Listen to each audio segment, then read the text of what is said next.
Buenas tardes, bienvenidos a otra tertulia de la alternativa. Hoy con un gran poeta latinoamericano, Roque Antonio Daltón García, o Dalton García. ¿Cómo le decían los salvadoreños a Roque Dalton? Roque Dalton. Roque Dalton, simplemente. Bueno. Y por su nombre artístico, Roque Dalton. ¿Se llamaba Roque Dalton? Poeta. No, era Roque Antonio García. Dalton. ¿Era García Dalton? Sí. No, Roque Dalton. Es que Dalton Bueno. era un apellido gringo. Claro, el apellido gringo. Por eso el acento que le dan en la universidad los salvadoreños que fueron tus compañeros. No eran compañeros, era un colectivo aparte. Un colectivo aparte. Bueno, estamos... Pero igual eran compañeros. ¿Ah? No eran compañeros de universidad. Creo. Bueno, estamos improvisando. Fue un gran poeta, ensayista, periodista, y uno de los grandes poetas hispanoamericanos. Ya después de muerto, de asesinado, Roque Dalton ha adquirido un calibre y ha ido creciendo mucho más dentro de la literatura hispanoamericana. Menos en Chile. Claro, menos en Chile. Pero vivió aquí. Vivió mucho tiempo aquí. Sí, vivió acá. Con grandes críticas muy positivas del gran Julio Cortázar, de Onetti, de Benedetti, De Neruda. también de Neruda. Bueno, vamos a hablar un poco de él, de su compromiso político, como dijimos Él es hijo de un norteamericano nacido en el estado en la ciudad de Tucson, Arizona. Winald Dalton Jr., quien venía de una familia, nacido en 1892, de una familia aristocrática venida menos, su padre, y tratando de sintetizar en un problema que tuvo él con un banquero, donde fue golpeado. Su padre fue a dar a un hospital y ahí conoció a quien sería su madre, una enfermera, María García, de la cual nacería Roque Dalton. Su padre solo lo reconocería a los 17 años de edad. Por lo tanto, y a esa edad su padre se preocuparía, digamos, de los estudios de nuestro poeta que hoy estamos invocando. Con una poesía muy poderosa dentro del concepto latinoamericano, y aún más porque dentro del compromiso de los poetas hispanoamericanos son muy pocos los poetas que han tomado las armas, digamos, de todos los que hemos escuchado a nivel universal. Yo recuerdo, quizás por comparar un poco, Lord Byron, que terminó muriendo por la independencia de Grecia, por la invasión turca. O sea, fue a pelear para allá, pero no murió en la guerra, se enfermó. Claro, enfermó de tuberculosis, pero estaba contrabandeando armas por el grupo de Londres. ¿Quién más dices tú? Cervantes también, claro. No, pues digo en contexto guerrillero, en concepto de ir a liberar pueblos que no le correspondía, o estar luchando en actividades guerrilleras. José Martí también. Sí, José Martí también, es un patriota de la libertad cubana. Claro, murió también en los primeros atisbos de la guerra y la independencia, apoyado por Estados Unidos también. Como esto no es una exposición cerrada, está abierto para que de inmediato hablemos. Si lo conocen, no lo conocen, yo leeré algún ensayo que tengo acá de Onetti. Leeré algo de Julio Cortázar de él, y empezaré a hablar también sobre el compromiso político, la guerrilla, y cómo él fue una especie de trotamundos. Estuvo acá en Chile, estuvo en Checoslovaquia, en la Unión Soviética, estuvo en Cuba. Pero primero tenemos que conocer, más allá del dato biográfico, lo estético de él, que por qué él llegó a ser lo que es. Y estamos hablando de él porque fue un poeta, no porque fue un guerrillero, con compromisos políticos importantes en ese periodo. Pero más que nada tú, Arturo, ¿qué puedes decirme de él? ¿Qué sabes de él? ¿Qué supiste de él? ¿No lo conoces? Lo conozco, de hecho fui cuando viví en DC, formaba parte de un colectivo poético hispano, o sea que totalmente al margen de lo que era la American University, donde todo estaba en inglés. Y era bastante interesante estar en un país de habla inglesa haciendo poesía en español. O sea, porque había una cosa que aquí no se da, porque bueno, aquí hablamos ese idioma. Y este colectivo se llama Alta Hora de la Noche, que es un poema de Roque Dalton.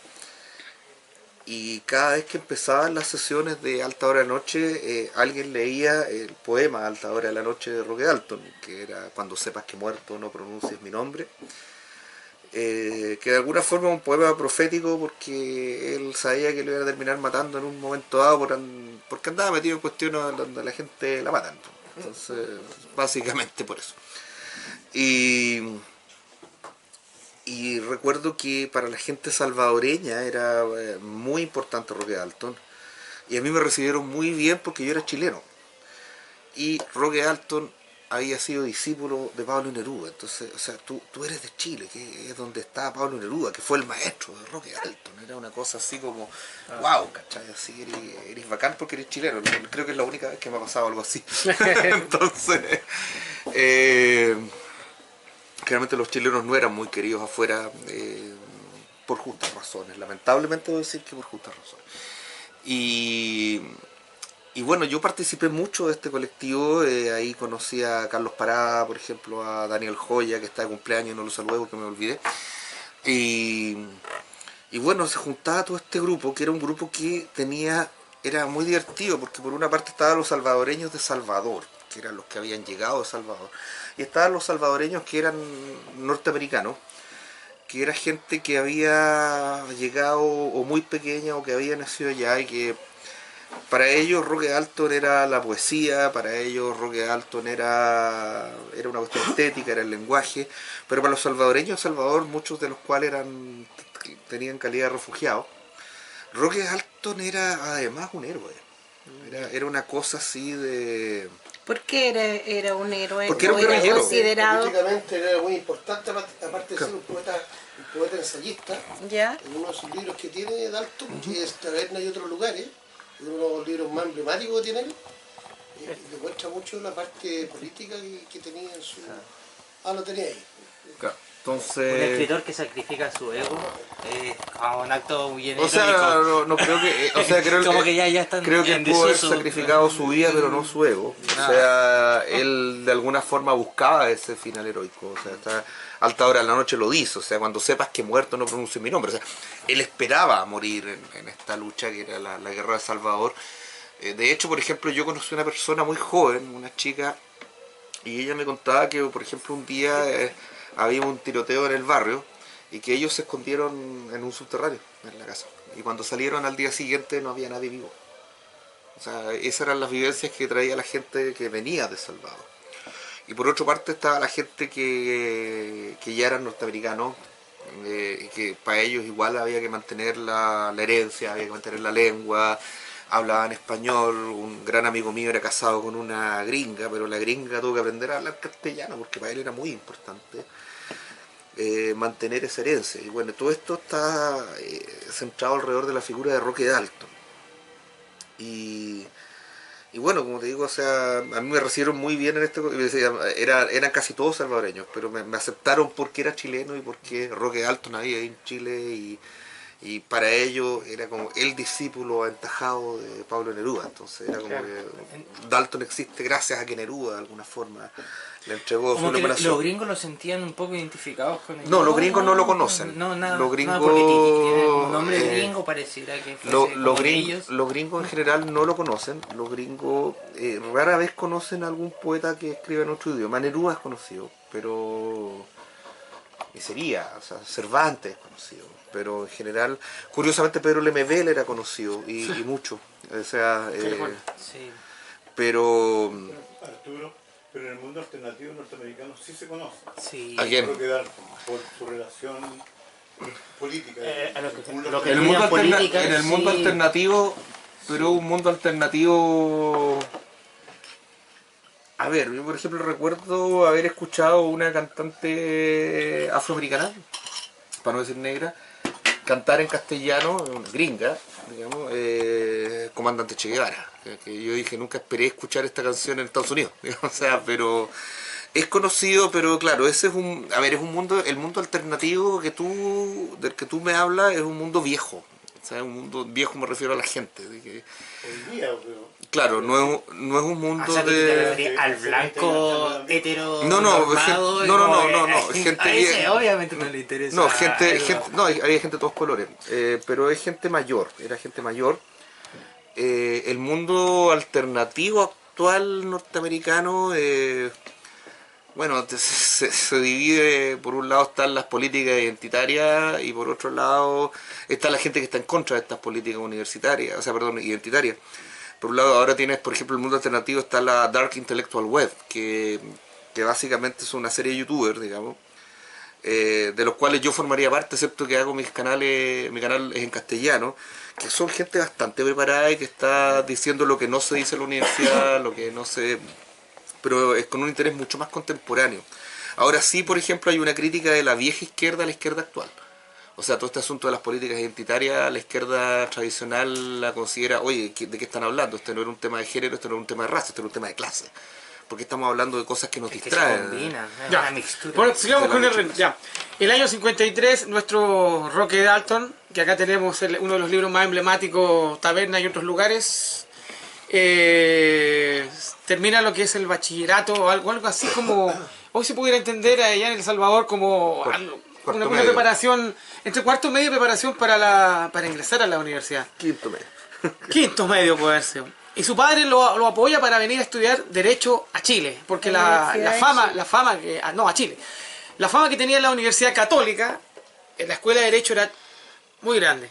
Él llega a Chile y el decano de la Facultad de Teología le dice que es mejor que ingrese a estudiar Derecho a la Facultad de la Universidad de Chile, porque por parte de madre él tenía una tradición católica por parte de familia, entonces era interesante que ingresara a la Universidad de Chile, a la Escuela de Derecho. Aquí en Chile está solamente 11 meses. A Neruda lo vi unas cuantas veces. No fue discípulo de Pablo Neruda, no estuvo en el grupo cerrado. Es un mito. Es una mentira bella. Pero sí, lo tiene que haber saludado, pero no estuvo... Inspiración. Claro, pero no estuvo en el grupo...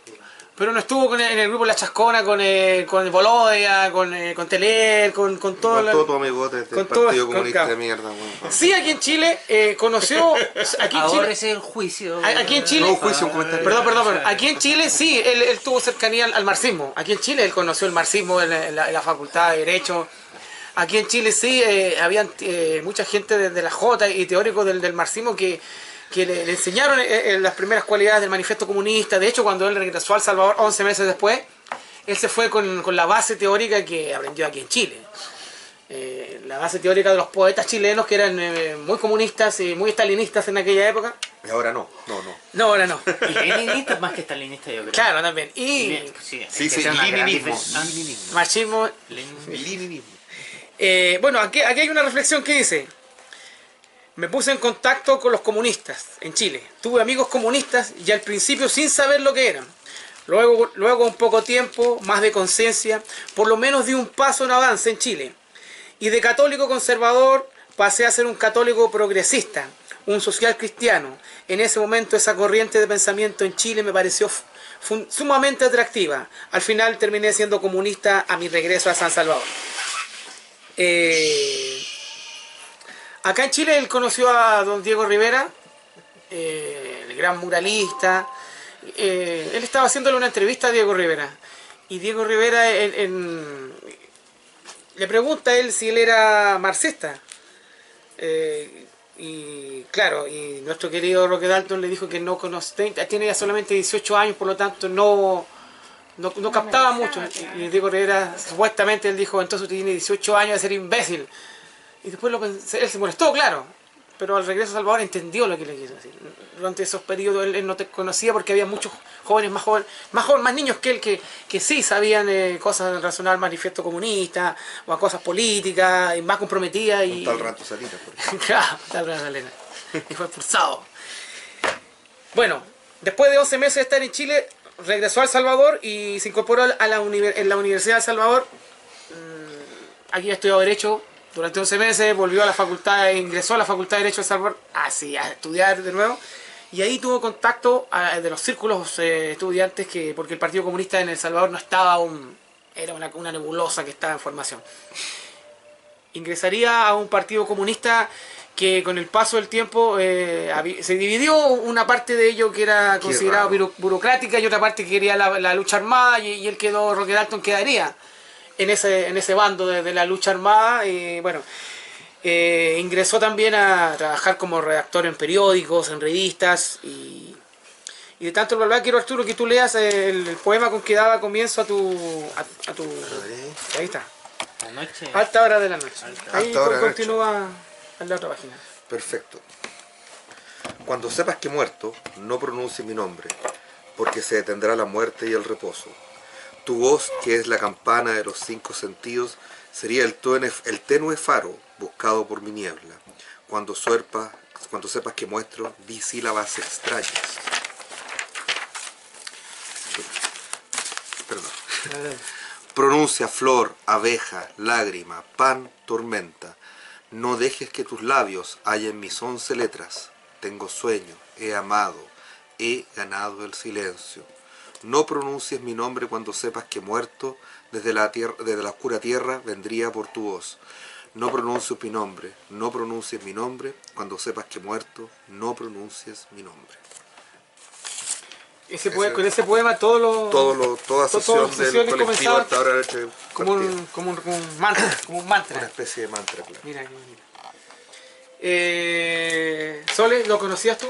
¿Conocías a Roque No Dalton? lo conocía, pero hoy estuve leyendo mucho de él y leí poesía de él. Claro. Leí versos que él escribió. ¿Te gustó? Sí, ¿Te llegó? sí. ¿Guardaste alguno ahí para declamar, algo que te llamara la atención? Déjame ver si lo encuentro porque tan fáciles de encontrar. Espérate. ¿Dónde estaban? Acá. Poemas. Aquí. Y acá están. No, sí, incluso subí a uno.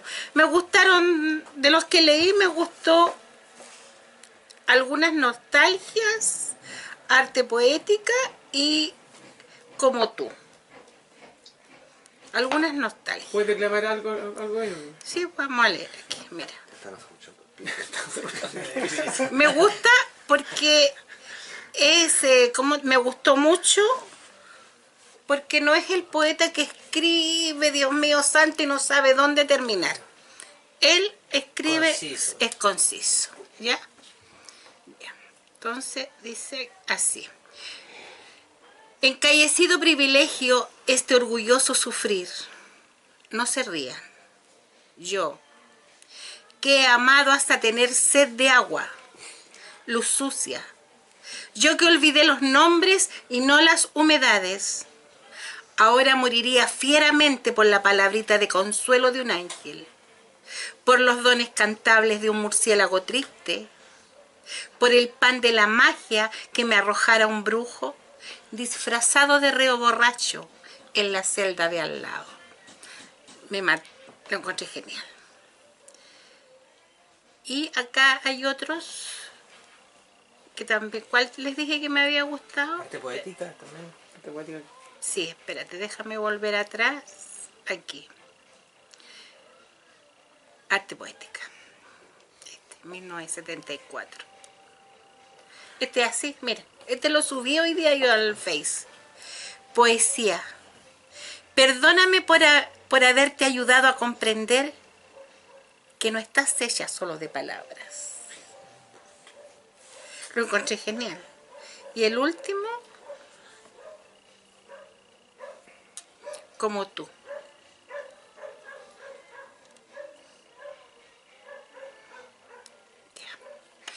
Yo, como tú, amo el amor, la vida, el dulce encanto de las cosas, el paisaje celeste de los días de enero.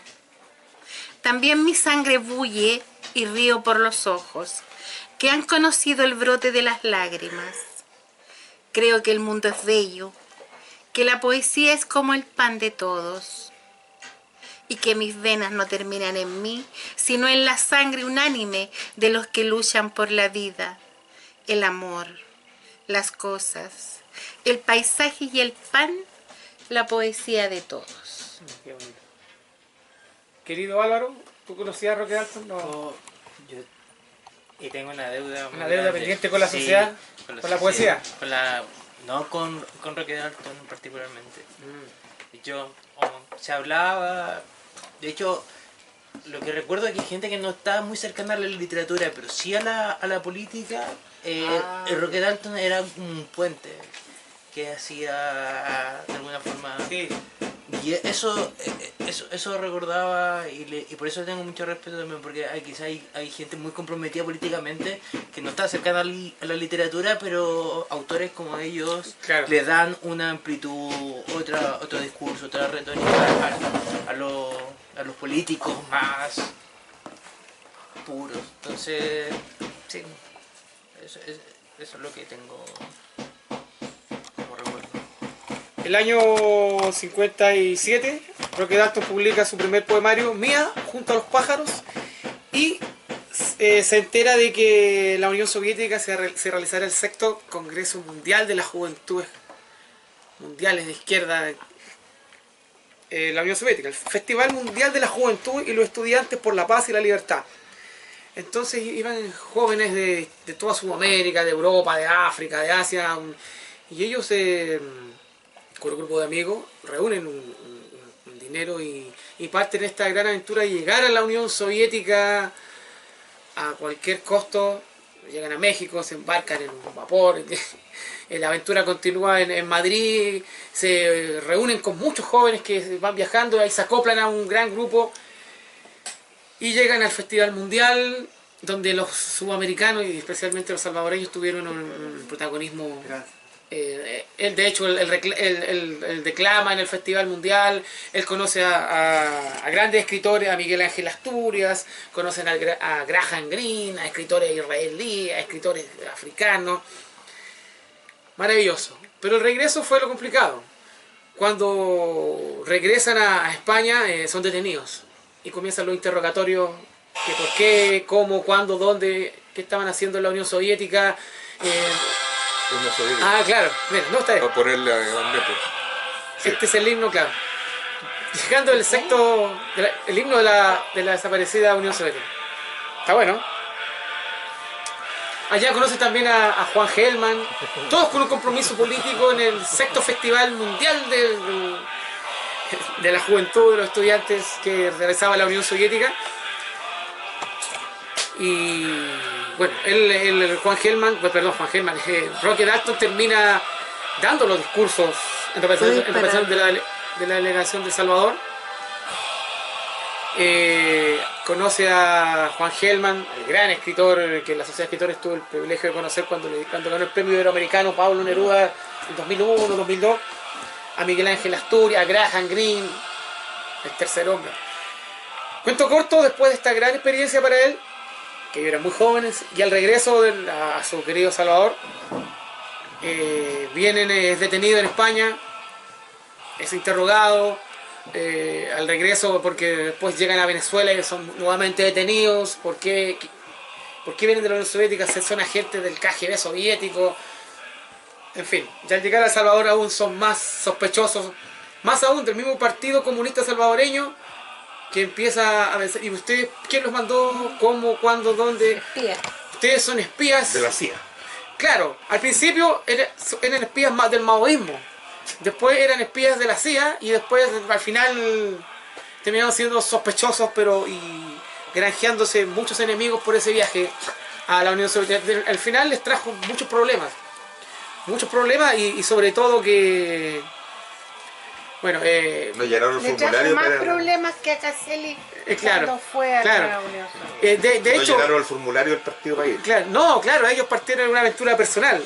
De hecho, se convirtieron en Cuba, porque Roque Dalton fue a Cuba y se convirtió en unos intermediarios del naciente movimiento revolucionario.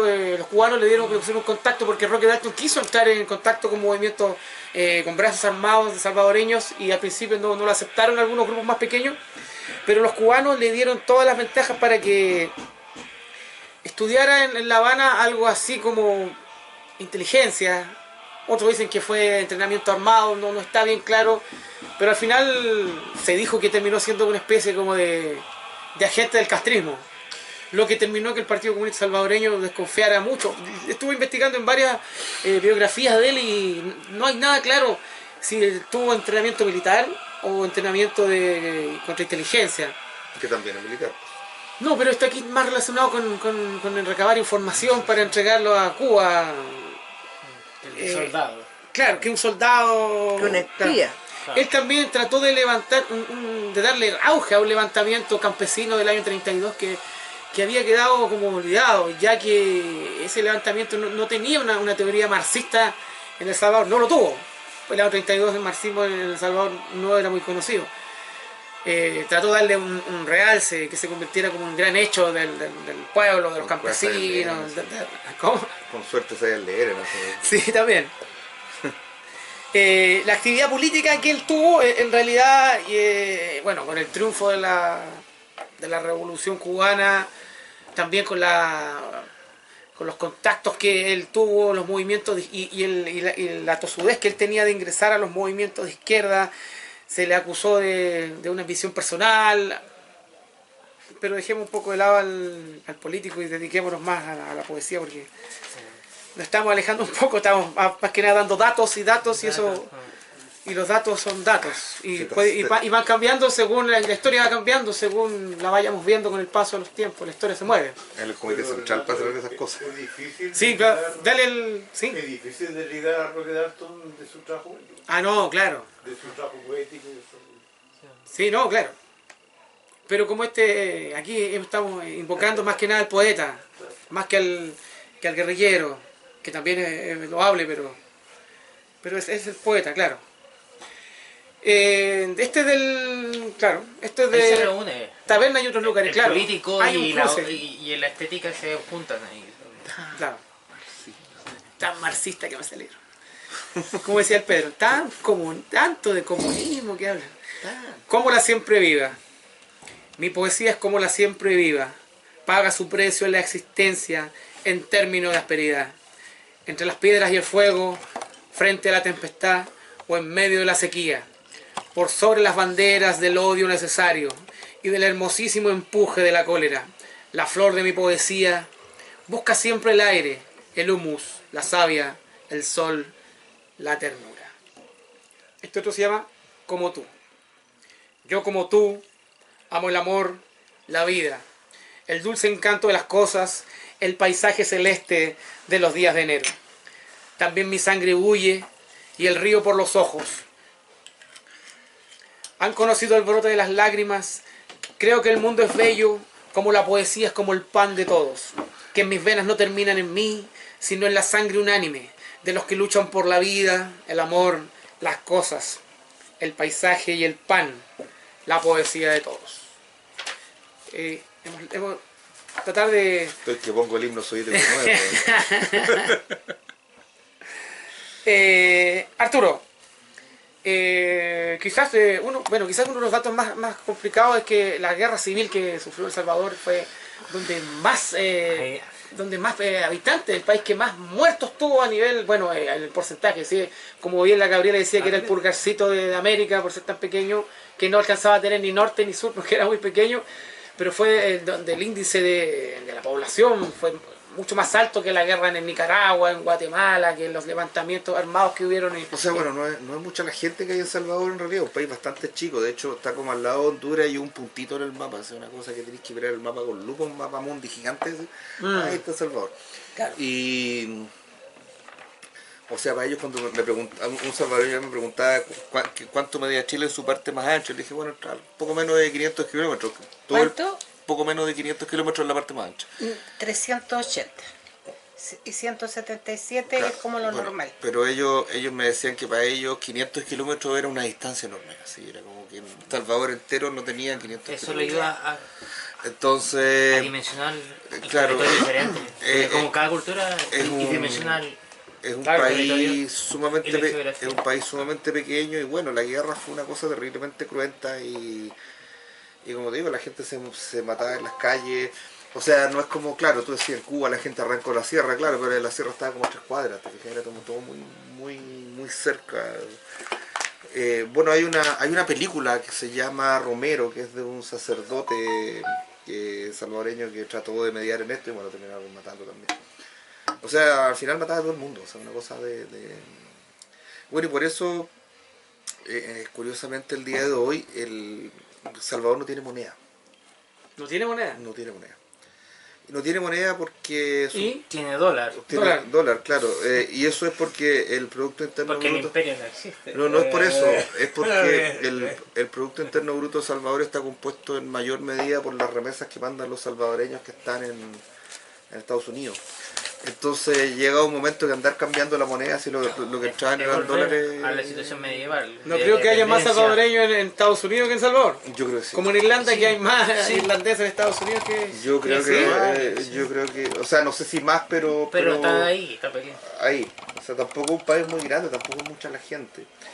Y en este momento Pero sí, son como pequeñas colonias, muchas o sea, de en Estados Unidos. DC, Y son como lugares de veraneo de los gringos. en DC tú puedes hablar castellano en la calle y Sí. te entiendes con todo el mundo y es porque son salvadoreños. Y de hecho la gente que está en Salvador es gente muy joven. Pues los padres se han ido a Estados Unidos para poder mantener a los hijos, entonces son como niños que viven con los abuelos y que después cuando son adolescentes pasan a integrar maras porque no tienen a los padres cerca. ¿Te fijas? Entonces, que es como el gran problema de Salvador ahora. Entonces una amiga me decía me decía siempre, a ver, una vez yo escribí algo sobre Salvador y me dijo, a ver, en Salvador se acabó la guerra, pero no llegó la paz. Qué interesante reflexión. De hecho, las pandillas más sangrientas del mundo son de Salvador. No sé si las más sangrientas, pero son pandillas bastante sangrientas. Claro, las que Sí. tienen código y las cárceles norteamericanas, Altos los niveles más de malos de suicidio. claro. Sí, O sea, pero a ver, en Norteamérica no tanto, porque o sea, en Norteamérica lo que hay es gente adulta que va a trabajar. No, pues las cárceles. Claro, pero los salvadoreños en Estados Unidos, o sea, el problema, lo que crea las mares es precisamente que son cabros chicos sin padres. sin futuro. No, y sin padre. No. O sea, con futuro sí, porque los padres les mandan plata y la plata de gringa es mucha, pero están solos. Y bueno, terminan integrándose a estas maras. No tanto en Estados Unidos, el salvadoreño norteamericano es un tipo normalmente tremendamente esforzado, que trabaja mucho. De todas las clases sociales, desde el tipo que barre hasta gente que son empresarios sumamente exitosos, de todo, o sea, llegan a todos los niveles de la sociedad. Pero claro, todo esto es producto de una guerra que es una guerra además bastante extraña, una guerra que no se sabe quién contra quién peleaba, como que una guerrilla que con un ejército que era una guerrilla un poquito mejor, una cosa bastante... No era algo tan... Y bueno, de hecho fue muy difícil llamar la guerra también. Pues, no se ¿El sabía sandinismo? Sí, no, porque los sandinistas son de Nicaragua. Claro. Era una guerra que no tenía bandos claros, o sea, una cosa muy extraña. Entonces, al final Claro, se terminaban matando el grupo de izquierda, claro, terminaban en enfrentamientos. De hecho, Dalton falleció en uno de esos. enfrentamiento contra el grupo de Porque izquierda. la guerrilla se estaba subdividiendo en otros grupos, entonces eso fue ajusticiado. Bueno, y hasta hace unos años atrás, los hijos de Roque Dalton pidieron que se enjuiciara a algunos comandantes del Ejército Revolucionario del Pueblo, lo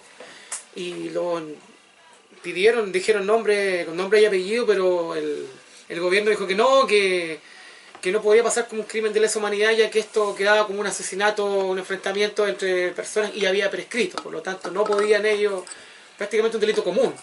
Además que es bien Murió difícil como a saber los qué pasó. 40 años, 42 Sí. años, una cosa Más o menos, así. 40 años, sí. 40 años. Más que nada sí, en un 40. ajusticiamiento dentro de la misma izquierda, ¿no? Pero aquí, el año 1960, el gobierno lo detiene y lo involucra diciendo lo siguiente: usted fue a Chile para preparar un sabotaje. Usted estaba involucrado en el asesinato del poeta Armando López Muñoz. De hecho, por ese delito y por estar metido en actividades de rebelión, estuvo detenido. El gobierno del dictador Lemus cayó y todos los presos políticos fueron liberados, y Roque Dalton, al salir de la cárcel, fue enviado al exilio y eso lo llevó a México.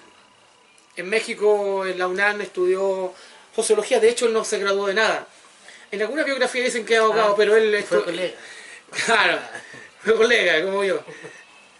Bueno, para nada. Estudió Derecho acá, en la Universidad de Salvador. Tampoco se graduó, en la UNAM estudió. Sí, eso ayudó mucho para que los poemarios tuvieran un concepto diferente al ideal precolombino, al estudio bueno. La UNAM es la universidad más seria hasta el día de Claro. hoy de Latinoamérica. Bueno, acá sacó su segundo poemario, que es Testimonios, y eso hizo que, bueno, la Dirección Federal de Seguridad en México también no lo dejó tranquilo, porque Era un hombre que constantemente estaba en la mira a pesar de que se reunió con la intelectualidad mexicana como León Felipe, Salomón de la Selva, Efraín Huerta, Margarita Paz Paredes, Heraclio Cepeda, pero constantemente él estuvo bajo observación, bajo cuarentena. En los años que siguieron, él volvió a viajar a la isla de Cuba y claro, en Cuba fue mejor, en Cuba pudo realizar un poco más su trabajo poético, entre comillas, con un poco más de estructura. Ganó el premio Casa de las Américas, premio que ha ganado Thomas Hardy, Hernán Miranda, Enrique Lin, pero ahí lo ganó uno de los grandes, nuestro querido Roque Dalton. En La Habana trabajó en la radio, Radio Habana, Casa de las Américas. Bueno, yo que me gustaría ganarlo. El problema es el siguiente, comenzó a tener, como dijimos antes, instrucción militar, no está bien claro. Llegó el proceso de Bahía Cochinos, donde Arturo, cuéntanos qué fue Bahía Cochinos. Ay, eso fue en Cuba. Eso fue en Cuba, claro. Bahía Cochinos, año 61. Bueno, que los cubanos de Estados Unidos, apoyados por la CIA, trataron de hacerle un golpe de Estado a Fidel Castro y no resultó. No resultó y los pillaron a todos y todo eso. Hundieron gran parte de los barcos que los ayudaban. No llegó el apoyo aéreo que... No tuvieron el apoyo de... Que la administración Kennedy supuestamente iba a dar. Kennedy lo iba a apoyar y no los apoyó nada. Y Fidel en persona estuvo dirigiendo la operación. Bueno, en Bahía Cochinos estaba Roque Dalton en las líneas de defensa y ocurrió todo eso. Y ese proceso de Bahía Cochinos marcaría un antes y después en Roque Dalton. Ya que el querido Partido Comunista Salvadoreño empezó a desconfiar mucho de Castro, ya que decía que él era un hombre que estaba al servicio del imperialismo, de las grandes potencias, llámese Estados Unidos o la Unión Soviética, eran imperios y ellos querían construir otro sistema marxista que no tuviera ese contacto ni esa presión prosoviética que estaba llegando constantemente y al que al final fue lo que gran parte le trajo muchos problemas a Roque Dalton. De hecho, acá la Dirección General de Inteligencia cubana, los salvadoreños decían que Roque Dalton era un agente cubano, y el gobierno decía que era un agente cubano y la izquierda decía que era un agente de la CIA. Entonces en realidad fue un hombre con muchas caras. Pero vamos un poco a su poesía. Estamos en vivo en directo con Arturo Ruiz, Álvaro Gutiérrez. Tu pasado te condena. Tu pasado te condenó. Igual. ¿Puedes leer tú? Buscar un poema de Roque Dalton y leerlo acá. Tenemos otro acá. Ahí lo que salga. Lo que salga, al azar. El primogénito. Yo en cambio lloro por mi alma es vaporosa cuando bebo solo. Los escombros de mi alma son traicionados por su dueño, para los testimonios de esta máquina implacable. Y eso, mientras sobre mis hombros cae con infinita lentitud la ceniza amarilla de mis antepasados. No sabemos lo que hemos perdido, oh correligionarios. Oye, qué difícil esa palabra. Correligionarios.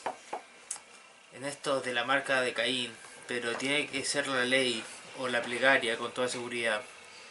Debería mejor hablar de la niebla en tono undívago, hacer un recuento leve de las cosas de nuestra vida anterior, por encima y muy lejos de los hombres que engullen embutidos demasiado grasosos y que son tan torpes para el asesinato o para el primer acto en la noche morosa. A mínima, intrusa ciudad que cuelga de mi ventana como un ahorcado. Daría cualquier cosa por media hora en el peor bar de Chills. Preferiblemente en 1952. La ginebra hace oler a cielo los meaderos. Las viejas putas cloquean como duquesas indignadas. Y tú puedes alzar el dedo y hablar toda la mañana de la caballerosidad. Ahora veo además que la mañana invade el mundo. Yo he pronunciado su miserable nombre. Lo poco que queda de las antiguas tinieblas es mi tesoro. Porque no habría de tener también la paz para poder amurallar mi comarca. Porque no es tanta mi parte en lo peor del negocio. Tal vez en esta guerra yo sobreviva refugiándome y aún los vencedores paguen por mi consejo. Se han dado casos en la historia natural entre los Cleópatros, Cleópatros. Coleópteros, Coleópteros. por ejemplo.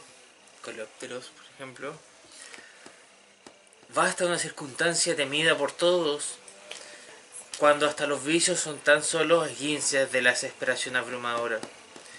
El resplandor cambia fácil de frente y tu divagación es música apacible, esperanza para comenzar de nuevo a danzar. ¡Puah! Espero beber menos mañana. Gracias. El año 64 retornó a El Salvador en la clandestinidad. Lo capturó la policía. Durante ese periodo cuentan algunos biógrafos que no entregó informes al DGI cubano, al supuesto como agente de la inteligencia cubana. Fue trasladado a la cárcel de Jutepeque, donde cuenta la historia que los agentes de la CIA lo interrogaron y lo torturaron y le ofrecieron ser un delator o alguien que trabajara para la CIA. Varias biografías dicen que él se negó rotundamente a ese hecho, pero fue dejado en libertad, lo que causó muchas suspicacias en sus compañeros de armas. ¿Por qué no lo mataron? ¿Por qué lo dejaron ir?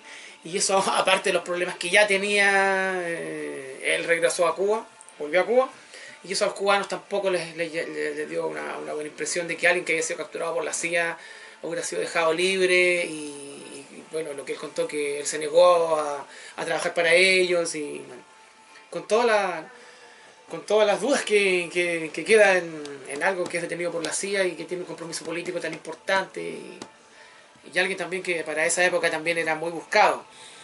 El año 65 la Unión Soviética invade Checoslovaquia, ocurre lo que fue llamada en ese periodo la primavera de Praga. Eran chicos.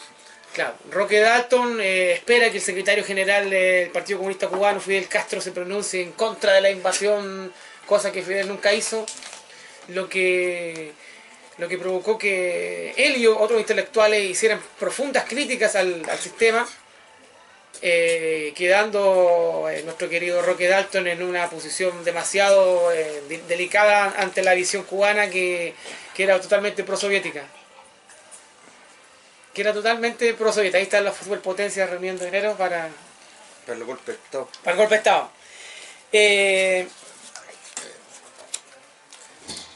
Nuestro querido Roque Dalton había viajado a Checoslovaquia. Antonio es su nombre. Pero esto no es.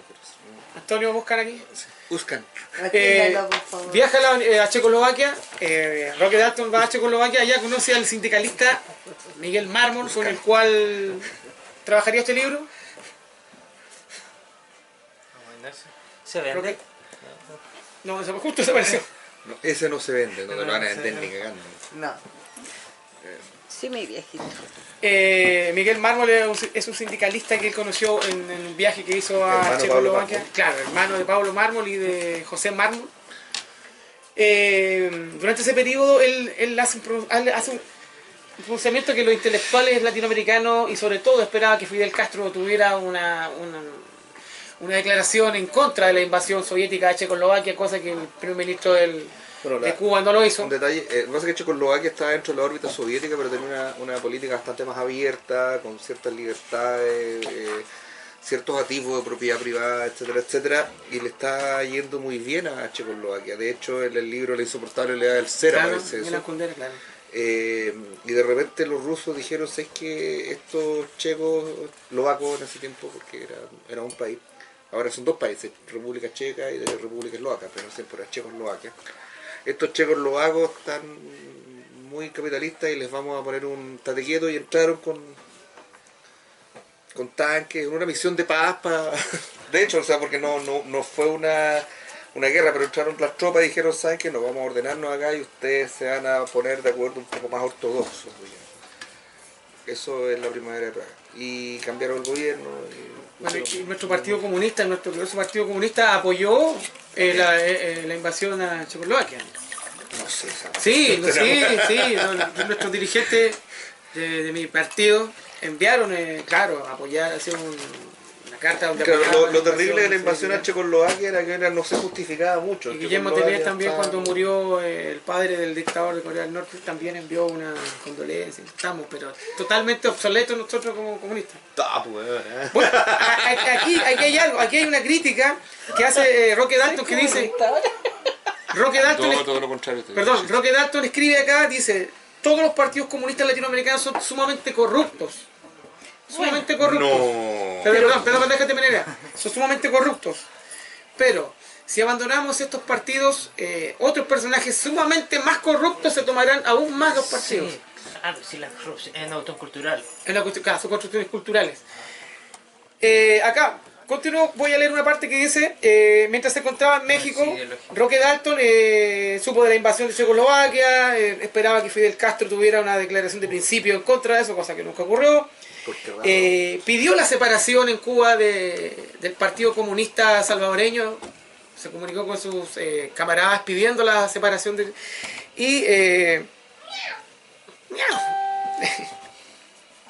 publicó Taberna y otros poemas, ya que habíamos hablado, este es uno de los libros emblemáticos de Roque Dalton, Taberna y otros poemas, Taberna y otros lugares, ganó el premio Poesía de Casa de las Américas, ya lo habíamos dicho. Y aquí entra el proceso del cual veníamos hablando. Pidió ingresar a las Fuerzas Populares de Liberación, un movimiento revolucionario pequeño que no lo quiso aceptar, ya que les causaba mucha sospecha y suspicacia de que cómo la CIA lo había tenido arrestado y lo había dejado partir. No sé cuántos movimientos existían en Salvador. No, había muchos. En esos años logró terminar una obra que se llama Rojo para Lenin y la historia prohibida de Pulgarcito. Ya sabemos que Gabriel Mistral llamaba Pulgarcito a Salvador, como el país más pequeñito de Sudamérica, un país que ni siquiera alcanzaba para tener norte y sur, muy pequeño. En el 70, bueno, el año 67 mataron al Che Guevara, lo que... Qué poético, eso sí, eso. Claro. Que no tiene norte ni sur. Claro. Que no tiene norte ni sur. Bueno, muy poético. Claro, entonces el año 67 se supo que el Che Guevara había muerto en Bolivia, él escribió... Hay un poema dedicado a él. Sí, claro, sí, ¿no? Y hay declaraciones, algunos ensayos que le escribió. Tiene una gran colaboración con Casa de las Américas en Cuba, trabaja redactando noticiarios en Cuba, trabaja en periódicos en Cuba. Hace una amistad con Ernesto Cardenal, el poeta nicaragüense que sacerdote, poeta, que formaba parte también como jurado del concurso Casa de las Américas.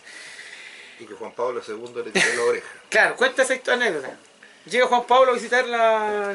Claro, y aparece Ernesto Cardenal y lo reta, básicamente. No, pues está en la línea de todos los sandinistas, sí, comandantes, y él se arrodilla para besar la mano de Juan Pablo II. Y Juan Pablo II... Empieza... No se sabe lo que le dijo, pero... No, él dijo una vez que estuvimos en la Seychelles, él dijo, Juan Pablo, él decía, Johannes Paulus me dijo, está bien luchar por los pobres, pero no con las armas del comunismo, que es ateo. Después, supuestamente, Juan Pablo II le dice, padre cardenal, ¿usted es poeta? Sí. Quiero leer algo suyo. Y entonces él le regala, supuestamente, Oración por Marilyn Monroe, un poema que más adelante vamos a leer acá. Después de leerlo, le dice, padre cardenal, yo quiero que usted me confiese. Y hay una escena donde están en una esquina y el Papa Juan Pablo, que era muy, como actor, también estaba así, en una posición, y Ernesto Cardenal lo escuchaba, y supuestamente lo que le dijo... Padre cardenal, usted por la eternidad va a ser un sacerdote de Jesucristo, pero ahora queda excomulgado. Es verdad o es mentira, no sé, pero es una verdad hermosa y yo rescato esa verdad hermosa que contó ese día en las Seychelles de Ernesto Cardenal. ¿Lo contó? Sí, lo contó, claro. ¿Se murió Ernesto? No, pero estuvo muy mal estos días, estos meses, estuvo muy mal. Yo puse una foto de él con él cuando estaba niño. Por favor, teléfono. La polola. Cadima, no... Ernesto Cardenal. Ernesto Cardenal. Al final, nuestro partido comunista que está saboteando, güey. Al final, las tantas facciones. logra ingresar al ejército revolucionario del pueblo, que sería muy ayudado por Cuba. Cuba le brindaría apoyo logístico, armas, pertrechos a este ejército, y este ejército sería el que desencadenaría, digamos, un enfrentamiento a escala mayor en El Salvador. Esta fuerza sería la que desencadenaría la llamada guerra civil, y causaría, bueno, después vendría otra facción que sería el Frente Farabundo Martí de Liberación Nacional. Son muchos frentes, es muy complicado eso. Y bueno, ya estaba el otro, el cual habíamos dicho antes que no había recibido las Fuerzas Populares de Liberación, que no habían recibido a Roque Dalton. Pero... como la vida de Brian, eso. Y en el fondo, estas frentes comenzaron trataron de hacer un concepto de tratar de liberar al pequeño Salvador de las garras del capitalismo, pero al final el apoyo norteamericano era mucho mayor, los técnicos de la CIA y bueno, y las subdivisiones que tenía también el ejército popular, donde había muchos jóvenes. Dalton era un hombre mayor. Dentro del grupo había que yo, por Dios, no, en el ejército revolucionario del pueblo era un hombre mayor. Había muchos jóvenes, muchos veinteañeros, mucha gente incluso menor de edad. Estaba metida en ese grupo y él lo encontraban un revisionista. Más que nada lo encontraban un revolucionario total. Él venía con ideas extrañas. Él hablaba de... Sí, yo no sé, porque yo tengo la sensación que él como que continúa, es parte de una eslabón más de un proceso revolucionario y poético, como que él no ve un quiebre tanto, no sé. Quizás estoy muy equivocado, pero... Bueno, el grupo rebelde a él lo acusaba de burócrata, pequeño burgués, pensante. Por Dios. Junto a la facción rebelde y que quería la lucha armada total. Por lo tanto, estos procesos de revisionismo, ellos no querían tener contactos directos con Cuba. No querían tener contacto directo ni con los guevaristas, ni con nada. Era un proceso salvadoreño propio. Por lo tanto, él que venía, era muy amigo de Cuba, de Fernández Retamal, del gran escritor cubano, bueno, olvido el nombre de él, olvidé el nombre, un gran escritor cubano que era, creo que José Lezama Lima, todos estos intelectuales cubanos que cayeron después en la disidencia, causaron demasiados problemas, le causaron muchos problemas. De hecho, el pasado que él tenía lo condenaba en sí, demasiada parte de la guerra civil que estaba encima. Y aparte que él había estado detenido en Cojutapeque, que era un pueblo donde la CIA lo había interrogado y lo había torturado, y esa liberación al final le causó muchos problemas. De hecho, en uno, entre comillas, los congresos, o digamos reuniones que tuvo este ejército revolucionario del pueblo, se llegó a la conclusión de que él era un personaje demasiado peligroso, de que en las reuniones con los guerrilleros más jóvenes, había una facción que quería de dividir ese frente, por lo tanto se le condenó a muerte. Se le condenó a muerte y a él y a un sindicalista llamado José Armando Arteaga, un sindicalista. Entonces el frente... Y lo peor de todo es que él escribió un libro que se llamaba Pobrecito poeta que era yo, donde relata la detención, donde relata estos interrogatorios. Entonces, en el juicio que se le hizo a él, los comandantes leyeron partes de ese libro como testimonio, prueba. Como prueba de que él sí estuvo en contacto con la CIA y por qué no fue asesinado por la CIA y cómo, y los contactos con Cuba. Lo más probable es que la CIA haya hecho eso precisamente para dejarla cagada. Pero es que tampoco no era un personaje gravitante para los Estados Unidos, un poeta. Por lo general los norteamericanos no ven como un... Bueno, sepa Dios. Bueno, tengo una anécdota al respecto. ¿Sí? Cuando yo estaba en Estados Unidos, un día llegaron gente del gobierno así a reclutar gente. Y yo no podía trabajar en el gobierno porque había que ser norteamericano, pero fui de puro cuchento. Y llegó gente, no sé, pues de parques nacionales, llegó gente de lo que es el Ministerio de Educación, el equivalente, y llega un weón de la CIA. Y con cara de CIA, con terno negro, así, un tipo corbata de CIA. Todo decía. Y dice, bueno, yo soy de la CIA, lo que nosotros buscamos son analistas. Y yo metiendo la cuchara entre medio, yo sabía que a mí no me van a contratar jamás porque había que ser norteamericano, o sea, tenía que ser ciudadano. Entonces, ¿para qué estoy buscando poetas, básicamente? Bueno, porque la poesía también se analiza. O sea, la poesía te dice lo que está pasando en un país, te habla de los movimientos sociales. Entonces nosotros citamos ese tipo de gente y el tipo empieza a decir el tipo... Un analista cualitativo. Analistas, claro, ellos buscaban analistas, no agentes, que son dos cosas distintas. O sea, el agente, el espía, el que está allá, no, el analista es el que recibe la información y la clasifica Y cualitativamente. y toda la cuestión. Y ahí me enteré cómo trabajaba la CIA, que es maravilloso. Resulta que... Con poetas benditas. No, me enteré... Poetas benditas. No, es maravilloso. Resulta que ellos reciben la información y se redactan informes cuyos informes, el título es más largo que el informe. Y estos informes llegan todos los días a la Casa Blanca y están ahí en la oficina del presidente. El presidente los mira y recoge un informe. Cada informe hablamos de 35 líneas. Y el presidente dice, ¿y esto qué es lo que es? Menos que en Twitter. Más o menos, claro, ¿qué es esto? Cuando el presidente pregunta, llaman al analista experto que le explique. O sea, porque el presidente tiene más tampoco, tienen que ser 35 líneas. Si él quiere saber, pregunta. Y si quiere saber, pregunta, llaman al experto. Entonces es re loco porque tiene un tipo encargado de Europa. Y el tipo encargado de Europa tiene un tipo encargado de cada país que a su vez tiene un equipo de varias personas y que lo que decía este analista, porque no era gente, era que le faltaba gente. O sea, que decía, yo debería tener no sé cuántas personas a mi cargo, pero debería tener 20, tengo 10. Y ese es el problema que tengo ahora. O sea, necesito la gente que trabaje en esto. Y yo encontré fácil para ellos el trabajo. O sea, la CIA sí le pone atención a la poesía. O sea, los discursos. Fueron a reclutar gente a una facultad de literatura. O sea, no es menor. Sí, y gente que maneja el lenguaje, la interpretación, la hermenéutica, no sé, todo eso. Mi currículum era perfecto para entrar a la CIA, solo que no norteamericano, entre paréntesis. Bueno, acá empieza la especulación. Presuntamente el 10 de mayo fue ejecutado con Pancho, que era el dirigente sindical José Armando Arteaga, por orden del comandante Alejandro Rivas Mira. Tampoco se sabe si fue ejecutado dentro de una casa, otros dicen que fue ejecutado en las playas del... Aquí lo que dice lo siguiente: se sabe que se realizó un juicio sumario en el que Eduardo Sancho fingió ser su defensor, un abogado. Además se dice que la acusación de pertenecer a la CIA se fundamentó en hechos imprecisos, en el relato de pobrecito poeta que era yo, en el que Dalton describe su captura y posterior interrogatorio por parte de agentes norteamericanos.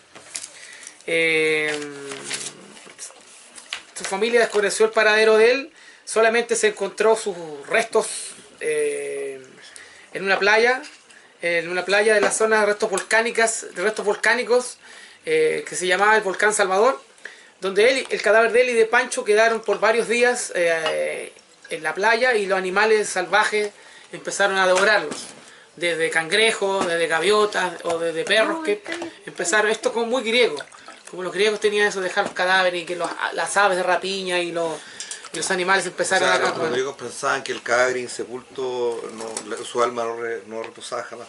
Claro. Puede ser que estos comunistas salvadoreños hayan pensado eso. No creo. Voy a lo que dije antes. Los involucrados en el asesinato, el año 2010, los hijos de Roque Dalton, Jorge y Juan José, interpusieron una denuncia en contra de 2 comandantes sobrevivientes del Ejército Revolucionario del Pueblo, que eran Jorge Meléndez y Joaquín Villalobos. Ahí no era vela. Debe ser el espíritu de Raquel. Alegando un crimen de lesa humanidad. Cargo que consideraron las Cortes como algo a no lugar, porque habían pasado demasiados años y desestimaban que esto fuera un juicio, y la Corte de Apelaciones de El Salvador también consideró que era un delito común, por lo tanto ya estaba prescrito. Tienen Corte de Apelaciones, qué lindo. Claro, sí. Lo de Dalton no fue una muerte cualquiera. Fue una muerte más de la colección en la escalada violentista de la CIA en El Salvador. La muerte de Roque Dalton fue un punto de quiebre en las divisiones dentro del mismo movimiento guerrillero. Este fue Galeano quien escribió esto. Después de muerto nuestro querido Roque Dalton, empezó a convertirse en un superhéroe, ya más que en un gran héroe de la guerra civil, de las luchas, como Arturo lo dijo. Los salvadoreños que viven en el extranjero, es un mártir, es un santo prácticamente. Acá tenemos, Toño Cabildima tiene digamos, ¿cómo puede ser? ¿Un lienzo? ¿Cómo puede ser esto? Sí, un mural. ¿Un mural puede ser? Un ícono. Un ícono. Un ícono religioso. Acá el Partido Comunista Chileno lo respeta mucho, siempre habla de él. Ahora lo respetan. Aquí se venden sus CDs con sus poemas, estos poemas que algunos, vamos a tratar de seguir leyendo algunos, declamando algunos. voy a leer algo que Mario Benedetti habló de Roque Dalton para cerrar y comenzaríamos con unos cuantos poemas de él para... Este lo quiero leer. Ya. El descanso del guerrero. Sí, dale. Pero lee tú primero. No, dale. Sí, esto es un trozo de un ensayo de Mario Benedetti. Después vamos enriqueciendo todo esto. Ya. El descanso del guerrero. Los muertos están cada día más indóciles. Antes era fácil con ellos. Le dábamos un cuello duro, una flor. Loábamos sus nombres en una larga lista. Que los recintos de la patria, que las sombras notables, que el mármol monstruoso. El cadáver firmaba en pos de la memoria. Iba de nuevo a filas y marchaba al compás de nuestra vieja música. Pero que va, los muertos son otros desde entonces. Hoy se ponen irónicos, preguntan. Me parece que caen en la cuenta de ser cada vez más la mayoría. Mira qué irónico, ¿eh? O sea, Sí, la mayoría son los muertos. Ahora no, de hecho la mayoría son los vivos. Es algo que pasó con la superpoblación de la Me Tierra. gusta, fíjate, me gustan sus Tiene otro versos. tono. Su poética. Sí, me encanta. Arturo, ¿puedes leer algo de acá? De Historias Prohibidas de Pulgarcito. Al azar, en verso, sí. Sí.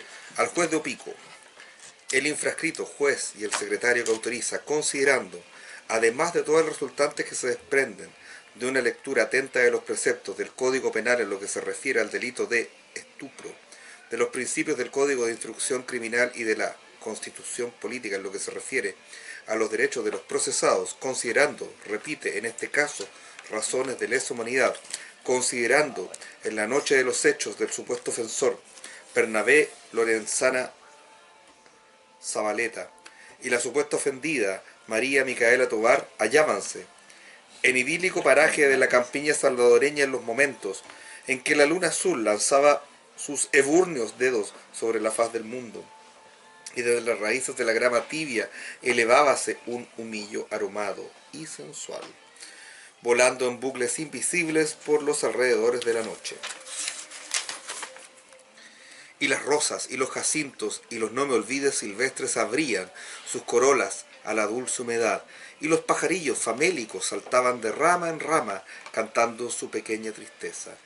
Y en la naturaleza todo, en fin, se abría, y cantaban al entendimiento de la creación, al mutuo acercamiento a la comprensión de las almas gemelas que se reconocen a primera vista, al amor y a la vida, considerando, además, el infrascrito juez y el secretario que autoriza que la supuesta ofendida, María Micaela Tobar, carrida moza de 22 abriles, de ojos negros, profundos y soñadores, como las pozas que se forman en los recovecos de los ríos de este país, de piel blanca, como la leche de las cabras acostumbradas a parir entre las piedras, de larga cabellera mora, tan larga que no parece que le acabara a caer jamás desde la nuca, de labios húmedos y siempre entreabiertos, en fin, es digna de todos los homenajes del amor, y, considerando el infrascrito juez y el secretario que autoriza que el supuesto ofensor Bernabé Lorenzana Zabaleta, de 24 años de edad, gañán prototípico de nuestros campos bravíos, representante genuino de una raza de batalladores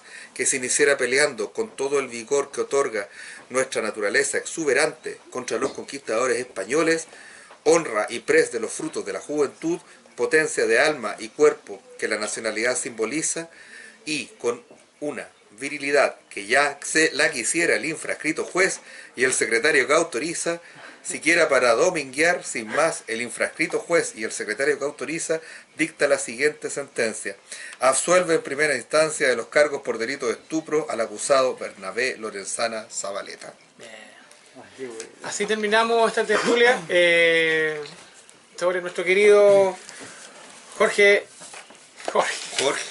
Teler. Roque, estaba pensando en Jorge Teler. La jerarquía del partido.